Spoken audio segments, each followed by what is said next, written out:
महालक्ष्मी नमोस्तुते। नमस्ते गरुडारूढे कोलासुरभयङ्करी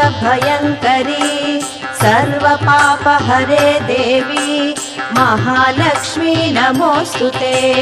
सर्वज्ञे सर्ववरदे सर्वदुष्टभयङ्करी सर्वदुःखहरे देवी महालक्ष्मी नमोस्तुते।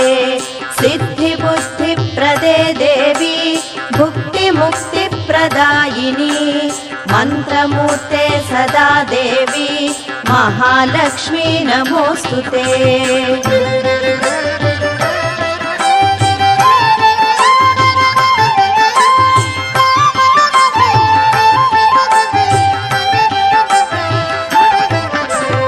आद्यन्तरहिते देवी आदिशक्ति महेश्वरी योगज्ञे योगसम्भूते महालक्ष्मी नमोस्तुते।